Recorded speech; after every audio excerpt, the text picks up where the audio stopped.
dan yang sedang mengalami kesulitan hidup, semoga Allah memberikan jalan keluar. Hari ini Al-Fatihah.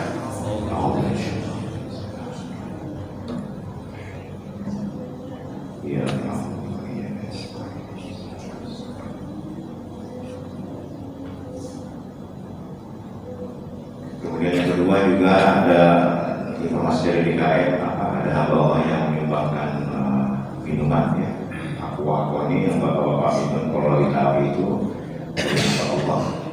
Mari kita doakan semoga Allah terima sedekahnya ya, dan menjadikannya usaha yang lancar hari ini ya. Al-Fatihah.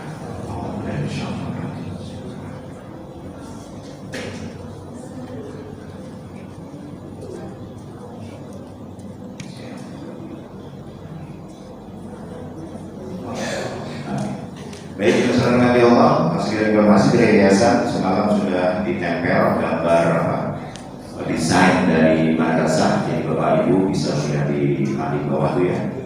Ada denahnya, kemudian ada tampilan 3D-nya, dimensinya. Kurang lebih nanti gambar seperti itu ya. Ada lantai 1, lantai bawah, lantai 2, 2 lantai. Mungkin nanti setelah Idul Fitri kita mulai gencar ya, mencari teman-teman menyebarkan proposal gitu supaya agar segera di tahun ini sudah mulai dibangun gitu. Prosesnya mungkin bisa setahun kalau kata yang arsiteknya itu yang bikin kurang lebih setahun. Kalau dananya nggak ada ya. Tapi kalau dananya cepat masuk ya mungkin 8 bulan selesai ya. Tapi bisa 2 tahun kalau masuk dananya. Nah jadi ini rencana program dari yayasan ya yang memang sudah tertunda sebenarnya, harusnya dari sejak setahun lalu atau 2 tahun lalu tapi karena ada kesibukan dari semua pihak akhirnya baru sekarang bisa digambar. Baik, terima sekalian, sebelum kita masuk materi ini ada beberapa pertanyaan. Sebenarnya pertanyaan langsung masuk WhatsApp tapi ini penting menurut saya untuk diketahui oleh teman sekalian ya. Yang pertama, jadi dia bertanya, dia mendapatkan fidyah. Apa fidyah itu? Apa fidyah? Apa fidyah itu apa? Fidyah itu hukuman agama itu, hukuman karena meninggalkan suatu beragama. Nah di dalam bulan Ramadan itu orang yang tidak bisa melakukan ibadah puasa boleh, salah satunya ada kelompok yang boleh membayar dengan fidyah. Kan kalau kita ada puasa kan harus berganti dengan puasa, tapi ada kelompok yang hanya membayar fidyah saja, itu yang pertama. Yang kedua ada yang dia harus mengkodok plus membayar fidyah. Nah jadi ada jemaah kita yang mendapatkan fidyah. Dari siapa? Dari seorang ibu menyusui. Jadi dia sedang menyusui, hamil muda, kemudian ibu hamil ibu hamil itu kalau memang ini orang banyak ini ya tulisannya. Jadi maksud dia ini, dia mendapatkan fidyah dari seorang semua ibu-ibu yang sedang hamil.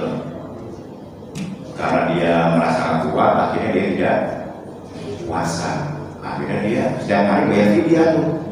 Mungkin di ini kali di rapel 10 hari dia fidyah. Fidyah itu seukuran untuk orang makan pagi dan malam, jadi 2 kali makan. Kalau dia makannya 20.000 berarti fidyahnya 40.000. Ya, misalnya 10 hari ini untuk berjalan, nanti dia bayar 400.000 gitu. Dikasih ke siapa? Ya, ke orang miskin, fakir miskin, boleh ke pokoknya kasih orang untuk makan gitu. Ya, jangan dikasih ke masjid dah. Fidyah itu nggak boleh untuk membawa masjid, tapi kasih orang makan, orang fakir ya, dikasih orang fakir, orang yang tetangganya mungkin miskin. Kalau kita mungkin fakir nggak ada, miskin banyak, jadi itu dikasih aja ke tetangganya. Nah sekarang apakah saya boleh menerima itulah kalau begitu? Ya. Nah, teman sekalian, fidyah ini ya, kalau untuk ibu hamil ini saya katakan fidyah itu ada 2, hanya 2, lansia dengan ibu hamil atau sedang menyusui. Nah bedanya kalau lansia usia 70 tahun ke atas atau orang yang sakit menabung dan tidak mungkin sembuh, maka dia cukup menggantinya dengan fidyah, nggak perlu dikodok puasanya. Kayak bapak dan anak mereka lansia, kayak ibu saya itu udah 78 tahun, dia 76 tahun. Sebenarnya kalau saya sakit lagi bener ya, udah nggak wajib untuk puasa, dan kuat aja gitu ya puasa. Karena kalau misalnya sedang itu mual, ya dibuka ini. Jadi bagi orang yang sudah 70 tahun ke atas dan sudah lansia itu sudah tidak wajib berpuasa. Jadi dia cukup membayar fidyah. Tapi kalau dia puasa nggak apa-apa, bagus. Jadi untuk menghindari begitu, Islam itu Allah itu memahami kondisi makhluknya, jadi nggak dipaksa. Ya. Itu yang pertama. Jadi nggak berkodok.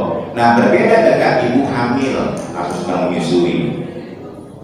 Ibu hamil dan menyusui itu ada dua alasan. Kalau dia lagi hamil, dia nggak kuat, dia sendiri nggak kuat, maka dia harus membayar fidyah dan qadha puasa. Kalau dia dia nggak kuat dirinya dia sendiri. Tapi kalau dia kuat sebenarnya, tapi anaknya khawatir ada apa-apa, kata dokter, ibu jangan puasa ya, karena ibu gini, jadi ibu jangan puasa dulu, karena punya vitamin, kalau ini mau memperkuat janin gitu. Dia kuat sebenarnya. Nah kalau seperti itu, maka dia cukup membayar fidyah. Sama kayak ibu hamil, ibu menyusui. Kalau dia nggak kuat karena menyusui, karena dirinya sendiri, maka dia harus mengqadha dan membayar fidyah. Tapi kalau saya puasa, cuma kalau saya puasa air susunya nggak keluar, anaknya kan, maka dia harus cukup membayar fidyah. Gitu ya Pak. Ini untuk ibu-ibu nih, kalau bapak mungkin nggak paham juga nggak apa-apa. Ya. Tapi untuk ibu-ibu ini hati-hati, jangan mentang-mentang dia hamil, dia nggak puasa. Karena sudah membayar fidyah, akhirnya dia nggak qadha, enggak, dia harus qadha. Karena dia khawatir akan dirinya, bukan janinnya. Ya, kalau dia janinnya cukup fidyah saja. Gitu ya. Jadi untuk fidyah seperti itu. Nah kalau orang lansia nggak puasa, nggak usah mengqadha, cukup bayar fidyah saja. Sehari sedia dia makan. Jadi biasanya boleh tiap hari.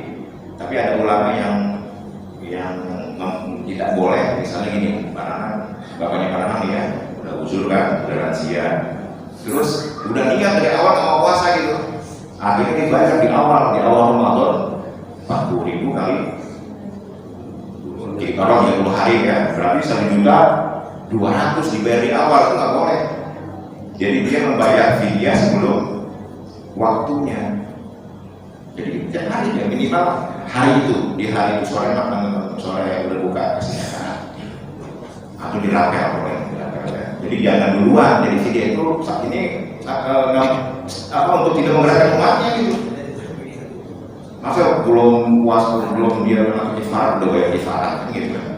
Jadi tiap hari aja kalau memberatkan tiap hari, atau nanti pasti akhir Ramadan ya.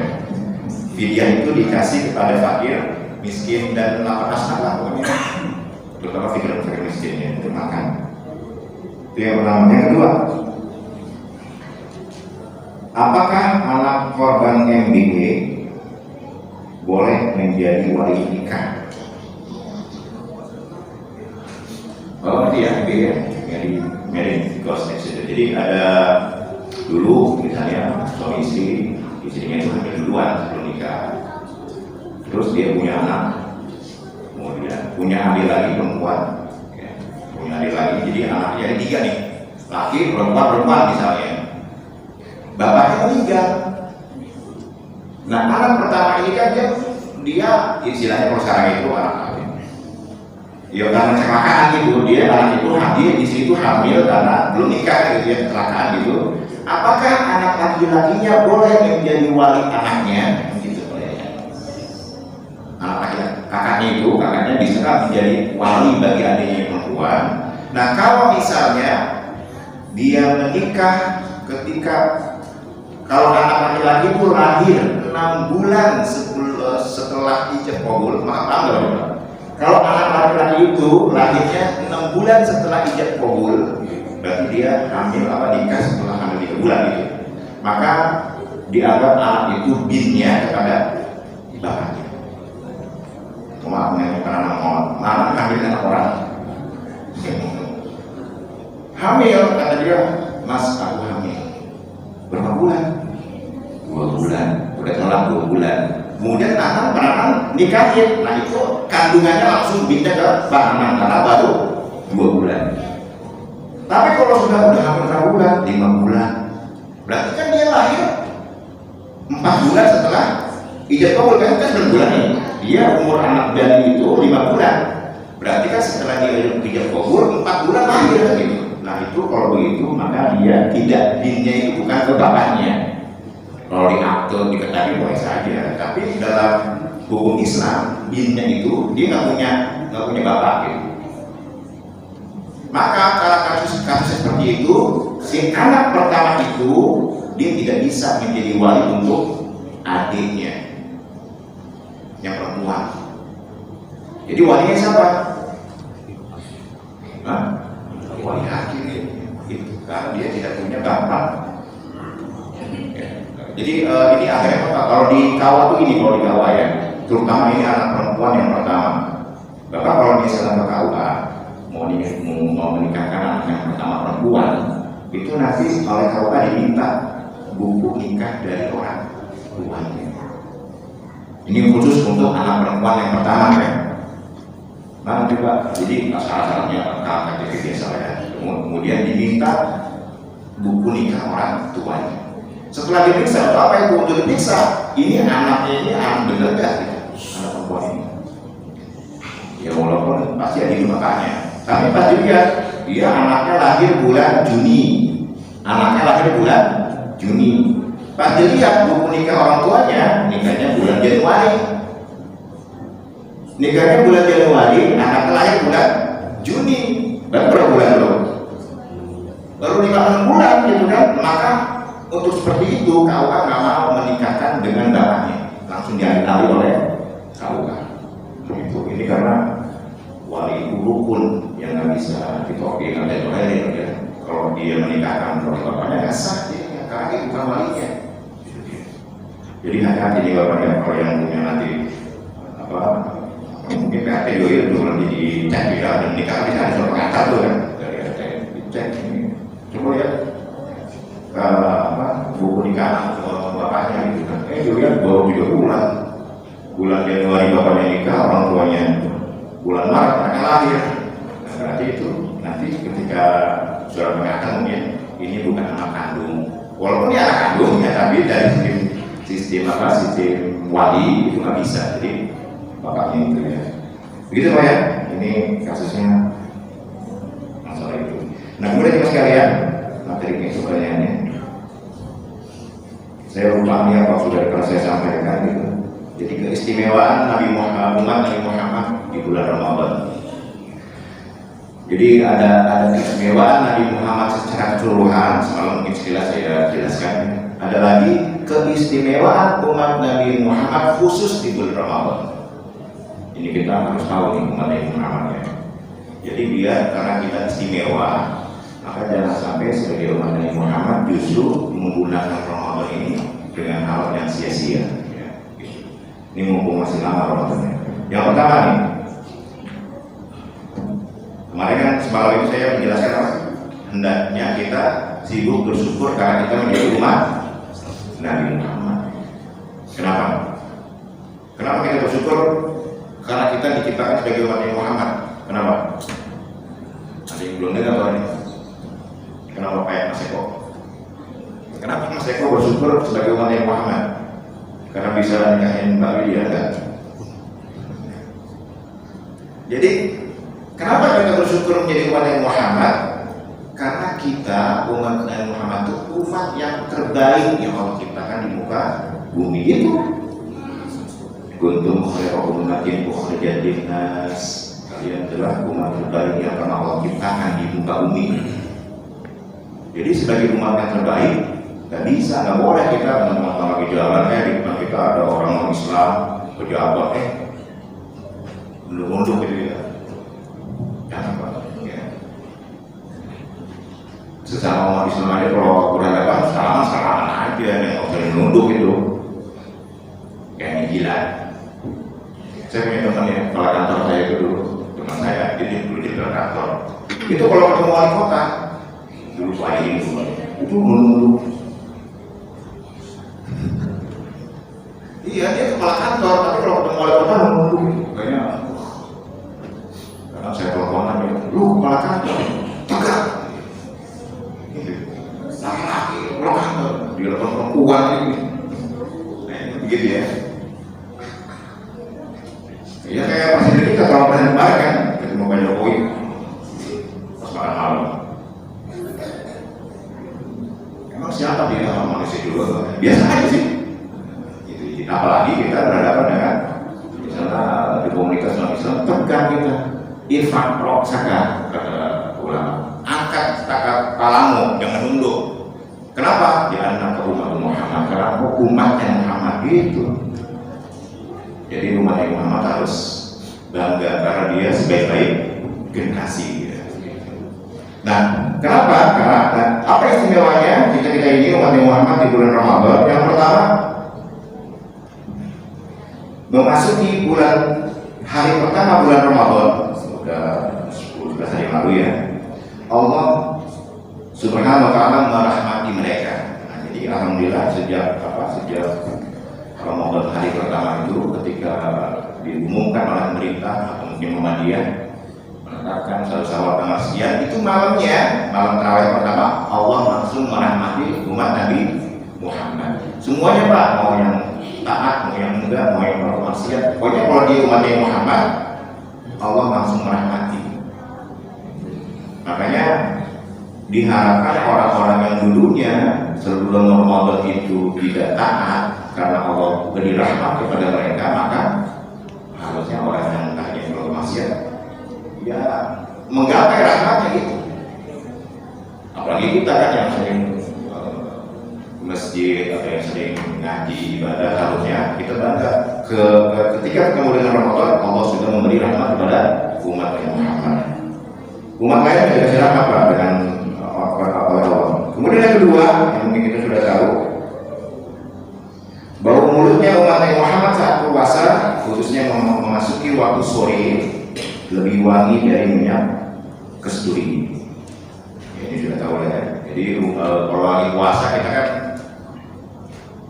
yang enak kan bau mulut itu kan, semua orang puasa pasti mulutnya itu kurang enak, terutama siang menjelang sore itu makin gak enak. Nah tapi baunya mulut umat Muhammad yang berpuasa itu maksudnya pahalanya lebih besar ketimbang memakai minyak wangi kasturi. Kan kita kalau ke masjid disunahkan menggunakan parfum kan.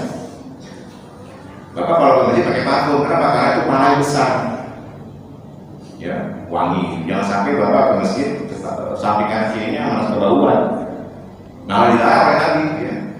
Kalau habis makan bawang gitu, jangan ke masjid, bersihin dulu. Kalau sekarang sahur pakai jengkol gimana? Boleh sahur pakai jengkol, tapi bersihin dulu, gosok gigi dulu, pakai minyak wangi dulu, jangan sampai nanti tetangganya sebelahnya kan subuh kan ngantuk tuh, muak lagi. Tuh jengkolnya mana-mana ini dilarang oleh Nabi ya. Jauhi musola kami bagi yang seperti itu, artinya harus dibersihkan dulu. Terutama menjelang sore. Jadi dalam mazhab Imam Syafi'i kalau sudah siang zawal, sudah masuk zuhur, orang yang berpuasa itu dimakruhkan oleh beliau untuk sikat gigi atau menggunakan siwak kalau yang dulu. Jadi kalau sudah siang lagi puasa nih, udah nggak usah sikat gigi, nggak usah pakai siwak.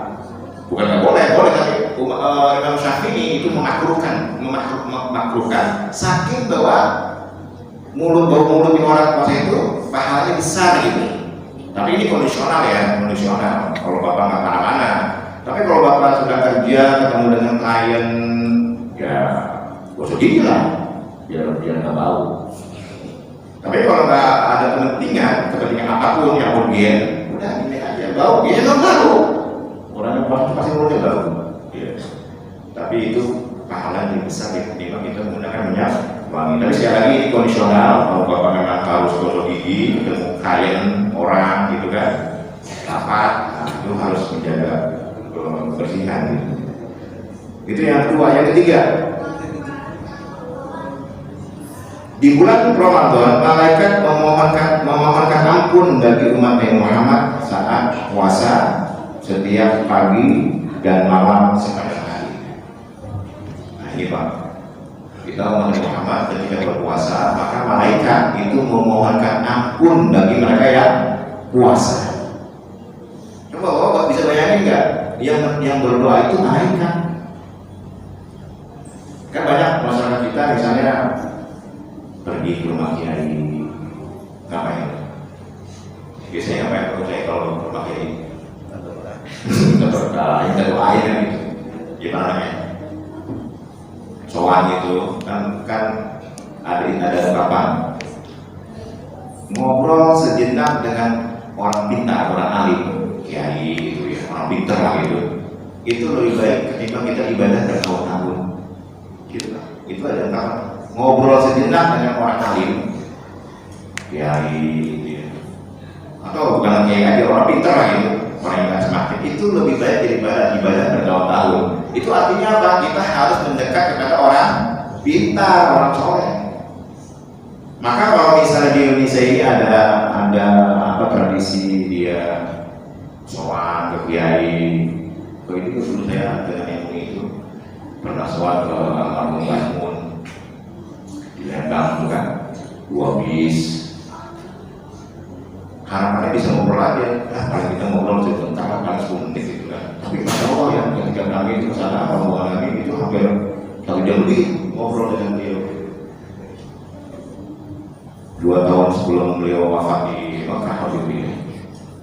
Jadi Mbah Mun itu walaupun sudah tua, ya, tapi kalau ngobrol itu masya Allah ilmunya itu belum tua kan ya Mbah Mun. Tapi kalau ngobrol itu wah ilmunya banyak banget. Dia menceritakan misalnya sejarah Indonesia, sejarah Islam mulai dari sahabat, tabi'in, Khilafah Umayyah, Abbasiyah, Turki Utsmani sampai ke Islam Nusantara, ke Indonesia, menjelaskan itu sejarah luar biasa. Kalau ngomongnya lembut dia pelan gitu, itu luar biasa orang dia. Jadi kalau ada istilah Islam Nusantara itu dari beliau. Terutama beliau itu orang yang sangat moderat. Dia menceritakan kekhilafan Abbasiyah terus Rasyidin terus sampai akhirnya Islam Nusantara. Artinya menurut beliau Islam itu mewarnai semua sebuah wilayah. Ketika Islam masuk ke Indonesia, maka Islam mewarnai dan mentolerir budaya yang ada di Indonesia gitu. Ada budaya yang ada di suatu negara gitu. Jadi kalau misalnya budaya itu tidak bertentangan dengan prinsip-prinsip pokok agama, diamkan saja, biarkan. Moderat sekali beliau ya. Dan saat itu beliau cuma satu permintaan sebelum kita pulang, kami pulang, tolong doakan saya wafat dalam keadaan husnul khotimah. Kiai yang muridnya ribuan, Gus Daha itu beliau. Itu ketika kita pulang minta didoakan agar beliau wafat dalam keadaan husnul khotimah. Kita minta doa kita ini yang hadir yang banyak dosa gitu. Ya kan saya semua kan saya mudah-mudahan banyak dosa semua kita kan. Tapi beliau minta didoakan agar wafat dalam keadaan husnul khotimah. Dan doa beliau itu mustajab kan wafatnya di Mekah. Lagi haji dia. Luar biasa. Dan kuburannya dekat dengan Siti Khadijah. Kuburannya dekat dengan Siti Khadijah, dengan Syekh Imam Nawawi Al-Albani. Tempat yang paling mulia itu siapa? Ya nggak mungkin lah orang biasa bisa dimakamkan di situ kan. Luar biasa. Jadi kalaupun kita merasa sudah alim, sudah tahu agama, tetaplah kita bisa meminta doa walaupun pada orang yang mungkin tidak terlalu dekat dengan agama. Doakan saya agar apa terus. Baik, itu ya. Jadi malaikat memberi ampun, memintakan ampun pada Allah untuk umat Nabi Muhammad yang melakukan puasa di bulan Ramadan dari pagi sampai malam sepanjang hari, Pak. Ya Allah, ampuni umat Nabi Muhammad yang puasa ya Allah. Aku itu malaikat yang doain. Kalau kita tadi saya katakan kalau kita minta doa pada kiai, kenapa kita yakin? Kenapa kita harus minta doa pada kiai? Karena kita yakin doa beliau dijawab Allah kan itu. Lebih didengar lah ketika kita ada dosa gitu. Ini apalagi didoakan oleh makhluk yang tidak pernah dosa, malaikat. Ya, insya Allah pasti dikabulkan. Jadi makanya terlalu kalau ada umat Muhammad di bulan Ramadan dosanya nggak diampuni. Caranya puasa aja. puasa, Allah malaikat akan mengeluarkan ampun untuk kita. Yang keempat, nah di bulan Ramadan di sekarang ini Allah Subhanahu wa Ta'ala memerintahkan kepada surga untuk bersiap-siap menerima orang yang puasa. Jadi kalau ada orang di bulan Ramadan wafat, saya sangat yakin kalau di Islam ya, dia berpuasa, ada orang beriman, kemudian dia wafat di bulan Ramadan, saya yakin masuk surga langsung. Kenapa? Karena di bulan Ramadan Allah memerintahkan surga untuk bersiap-siap, ya jannah ista'iddi. Surga siap-siap untuk apa? Menerima umatnya Muhammad yang berpuasa, kemudian dia wafat di bulan Ramadan saat puasa. Itu luar biasa. Surga disuruh dandan gitu. Ini jangan dianggap apa? Kemudian masa surga disuruh dandan? Iyalah. Artinya siap-siap dia sudah berhias. Jika yang terangkat gimana sih? Ya. Siap-siap menerima orang yang wafat di bulan Ramadan. Umatnya Muhammad yang sedang berpuasa, tentunya yang sedang puasa. Kalau mereka lagi kebutuhan mati kan nggak masuk kategori itu ya. Jadi ini keistimewaan bagi orang yang berpuasa di bulan Ramadan. Siap-siap wahai surga, sebentar lagi ada orang yang akan istirahat dari lelahnya dunia menuju surga. Jadi orang beriman itu kita ini kalau wafat berarti kita istirahat dari lelahnya dunia. Dunia lelah nggak? Kalau saya lelah. Karena dunia itu lelah. Kurang ada aja, ada bayar listrik, belum bayar cicilan. Awal bulan ada yang assalamualaikum bersedegan. Karena setiap bulan pastinya datang debt collector. Lelah dunia. Baru lunas, bayar uang sekolah, bayar uang kuliah, capek Pak dunia itu lelah. Nah orang yang meninggal, orang Islam, orang Muslim yang beriman itu kematian itu merupakan istirahat dia dari lelahnya dunia. Istirahat. Makanya ada bahkan jadi gini, dalam Imam Hambali pernah ditanya, ya Syekh, kapan manusia itu bisa istirahat dengan tenang? Kapan manusia itu bisa istirahat dengan tenang? Kapan kira-kira manusia bisa istirahat dengan tenang? Kata yang ditanyakan muridnya, ya ketika dia malam, ketika mau tidur dia istirahat dengan tenang. Oh enggak. Kapan seseorang itu bisa istirahat dengan tenang? Imam Muhammad berkata, ketika dia pertama kali melangkahkan kakinya ke surga. Ketika kaki kanannya masuk ke dalam surga, itulah dia telah lepas dari kepanasan. Dia sudah istirahat dengan indah.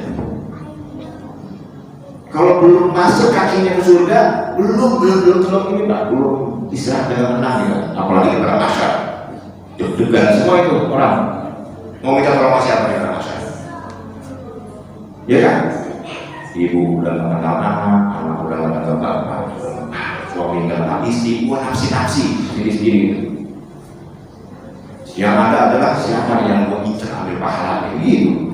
Kalau di ibadah, siapa gini kayak lagi ya? Siapa yang pernah fitnah saya? Siapa yang pernah nakin saya? Siapa yang pernah gosipin saya? Kenapa? Karena masing-masing mencari keuntungan diri sendiri. Udah gak kenal tuh, kecuali Nabi, kecuali Rasulullah yang mengenal umatnya itu, yang lain nafsi-nafsi dia dalam masa itu. Bisa jadi suami nanti diambil pahalanya oleh istrinya. Kalau istrinya di dunia nyakitin, bohongin istrinya, tapi bisa jadi suami mengambil pahala istrinya. Nggak pernah taat, bantah mulu, nyakitin suami mulu, ya Bu ya. Diambil pahalanya itu sama istri suaminya, udah gak kenal. Anak mencuri, mengambil pahala orang tuanya, apa orang tua, nggak pernah ngajarin saya sholat. Diambil pahalanya mereka sama sendiri. Kenapa? Karena di sana itu sudah tidak mengenal status mau suami mau anak, pokoknya masing-masing mementingkan dirinya sendiri. Di macam. Nah, itu deg-degan. Kenapa kita sudah mulai istirahat kalau kita sudah melangkahkan kaki kita ke surga? Satu langkah aja,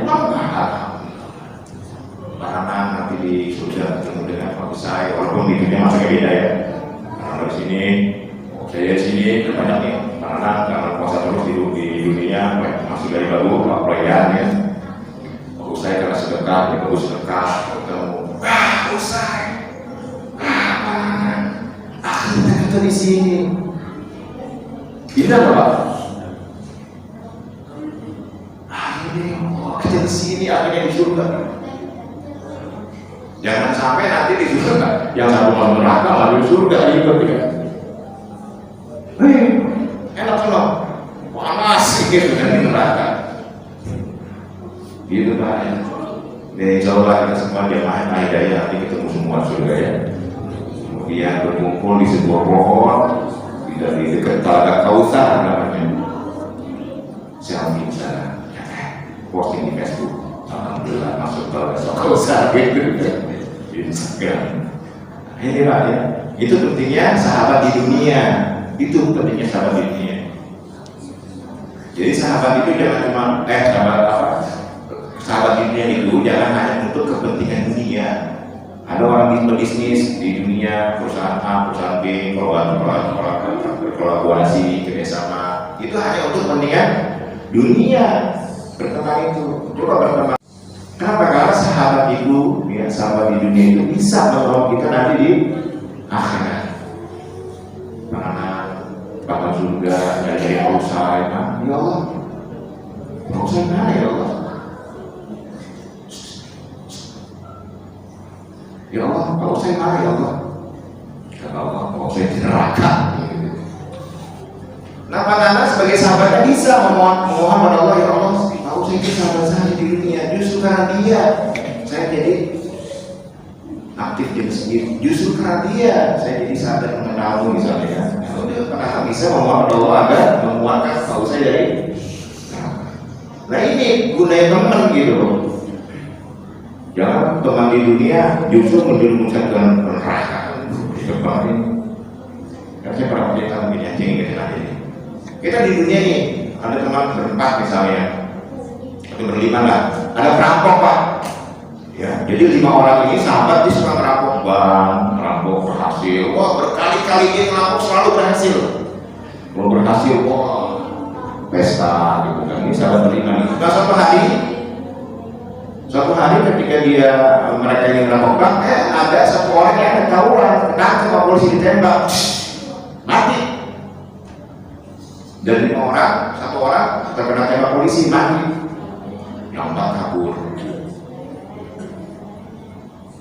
Karena ketika penguburan, ketika dikuburin datang sahabatnya kan, teman sahabatnya dikuburin, Allah teman kita ini merampok barang mati dia sudah kabur ya siapa deh.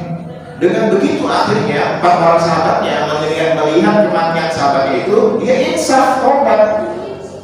Anak-anak dia dulu anak-anak bobo ya, akhirnya apa? 4 orang tadi karena melihat temannya itu mati ya akhirnya tobat, mendekat ke agama, dia alim lah. Nah, singkat cerita, nanti di akhirat zaman kalian ketika dibangkitkan, orang yang tadi mati duluan itu, perampok itu, pas bangun ketemu sahabatnya kan, 4 orang kan, kita di sini baru ketemu lagi nih, gimana masanya? Apa kabar kawan? Nah, 4 orang ini yang melihat temannya tadi, dibilang, oh enggak, kau bukan sahabat, kau bukan sahabat. Lu kenapa kan kita kenapa bareng-bareng? Kita kemana ini? Ke tempat orangnya enggak. Ketika mau mati, justru itulah titik awal kami bertobat kepada Allah. Akhirnya kami berubah.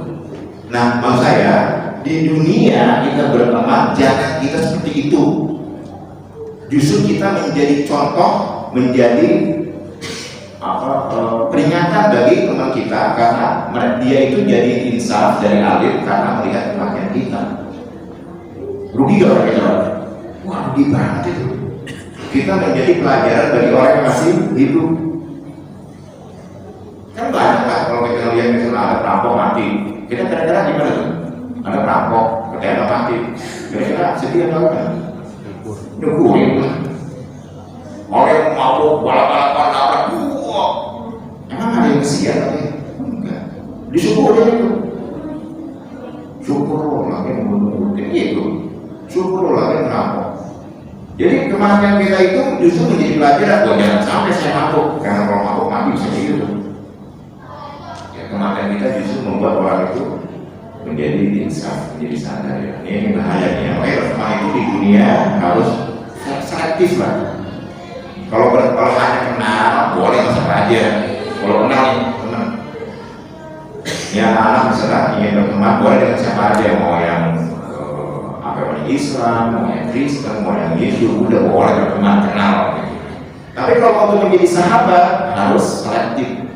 Sahabat, karena level sahabat itu sudah lebih kental ketimbang teman. Ya kita kan di kantor, apalagi kalau bukan di kantor swasta kan banyak yang orang Islam kan, nggak apa, kenalan, tolong-nolong, bagus, menganjurkan kan dalam abidan agama.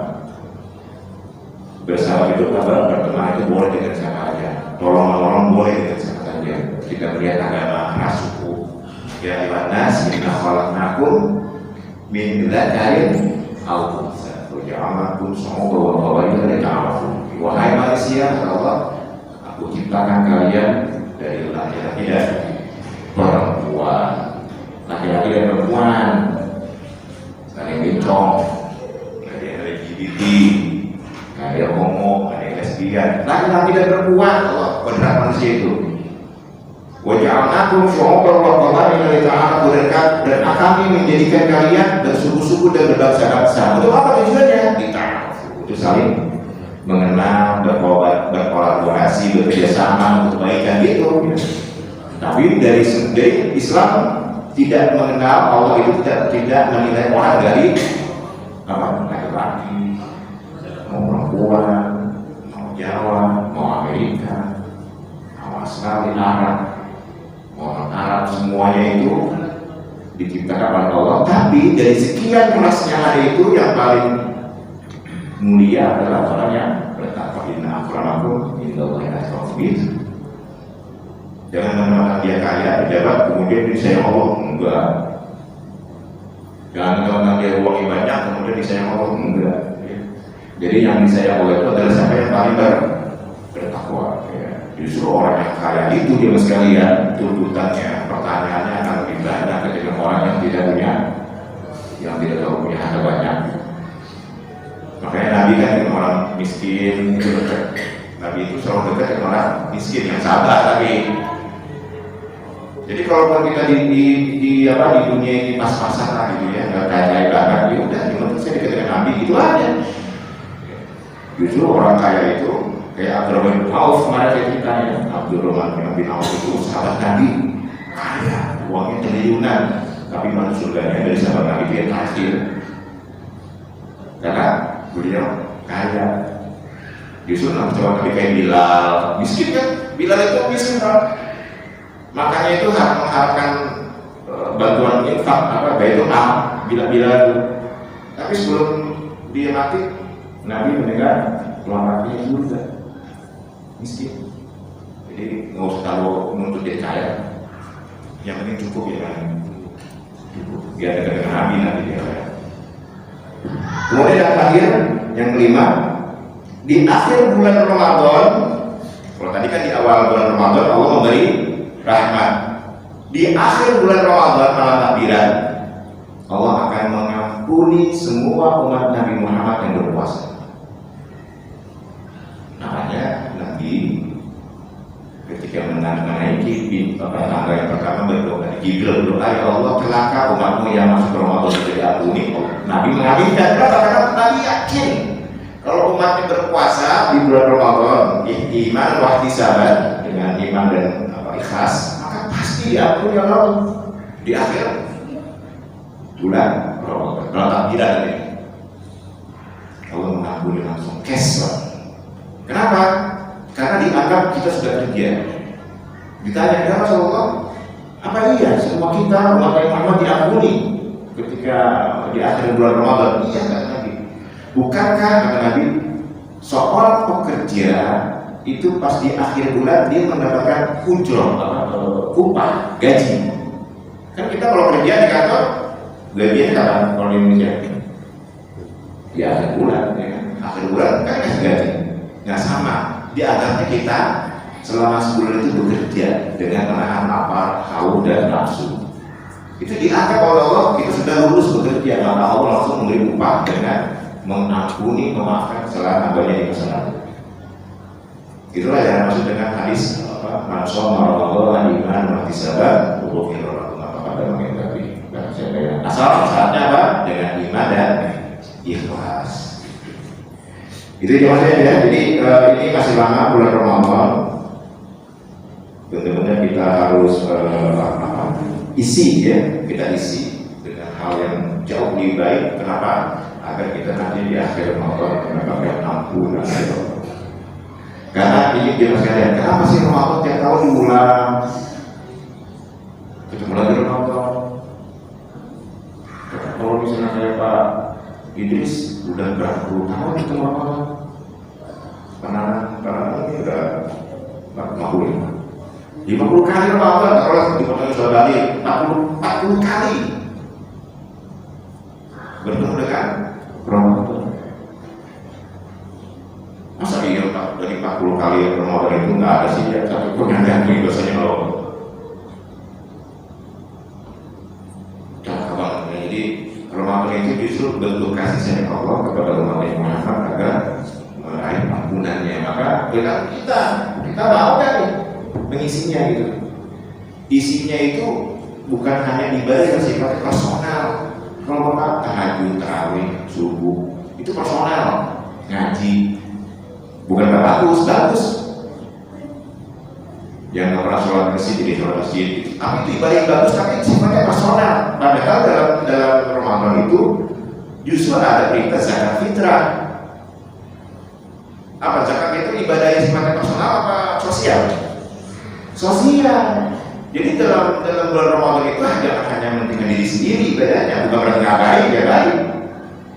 Tarawih ini orang kali di tarawih banyak Quran yang jus-jus ya, ini infak apa banyak Qurannya, semuanya dilakukan tapi sebenarnya itu hanya semuanya personal. Nah, infak, sedekah, zakat itu ibadah yang sifatnya sosial yang sangat dianjurkan juga dalam bulan Ramadan. Ya. Karena ibadah dalam agama itu ada dua kategori. Yang pertama sifatnya individu, personal. Dalam istilah agama dinamakan ibadah yang sifatnya qasirah. Qasirah itu artinya ibadah yang sifatnya personal.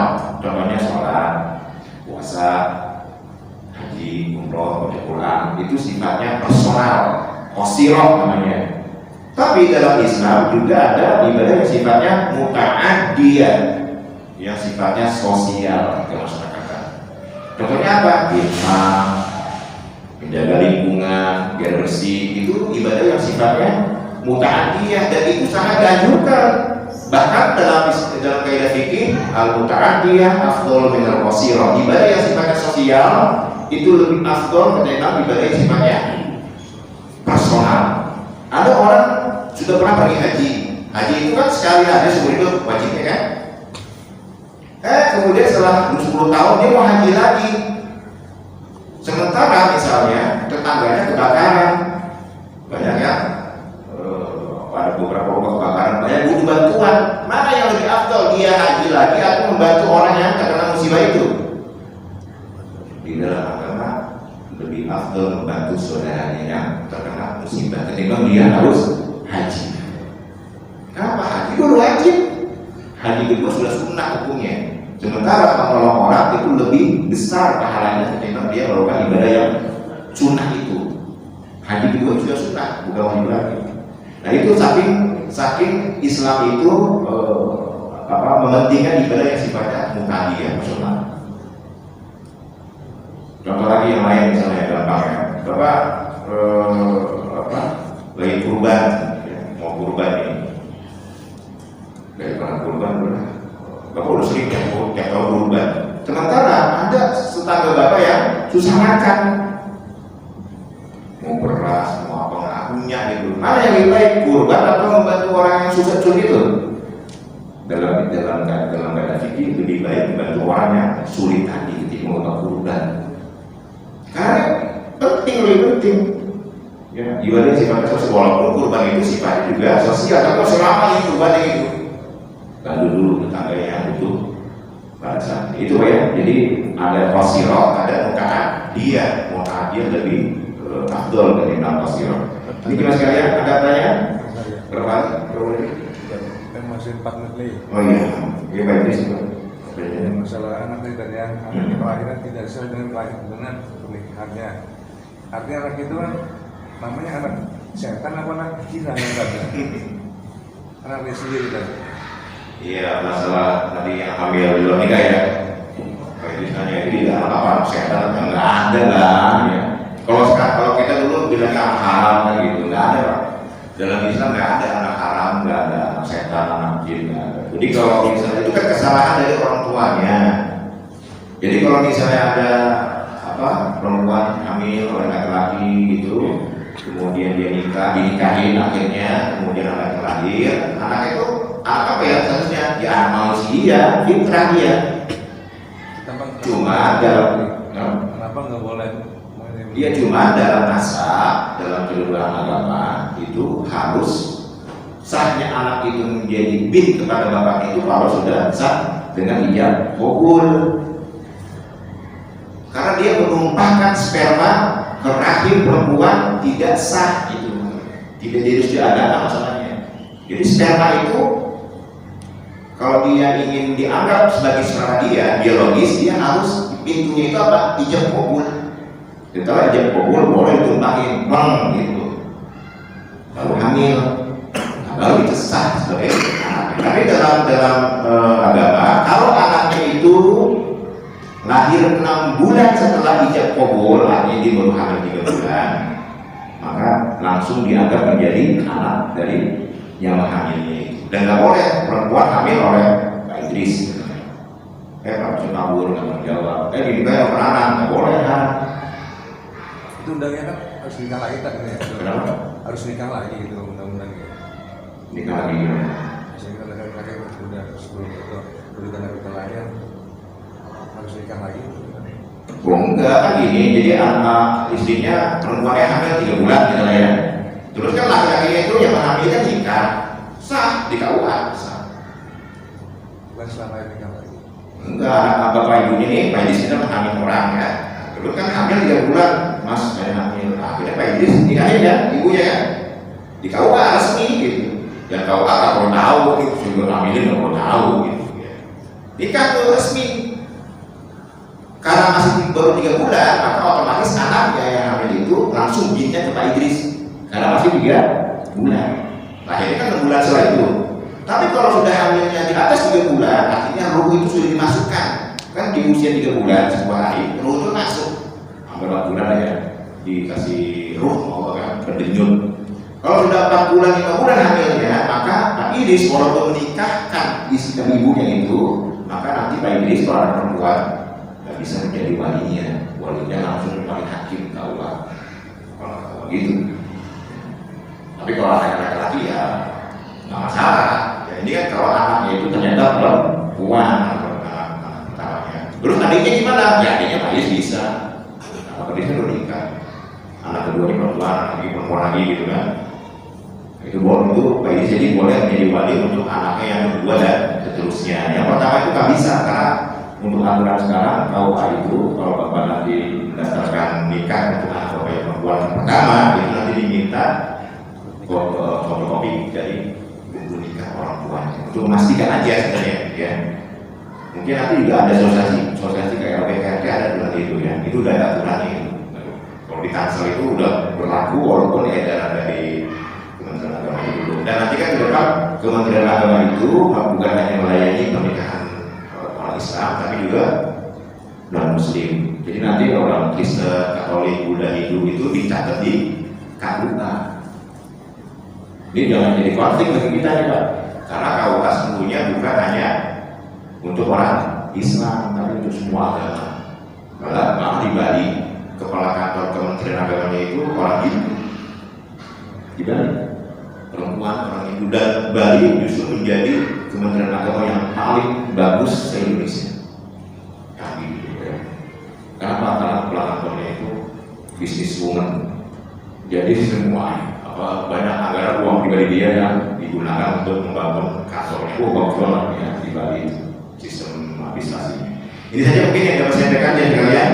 Mari sama-sama sekali lagi saya mengajak untuk terus menggunakan sisa Ramadan, bukan hanya ibadah yang sifatnya osiro pribadi, tapi juga ibadah yang sifatnya bertaat dia dengan cara zakat, infak, sedekah dan sebagainya. Mari kita tutup dengan baca kafaratul majlis. Subhanallahumma wa bihamdika asyhadu an la ilaha illa anta astaghfiruka wa atubu ilaik. Assalamualaikum warahmatullahi wabarakatuh.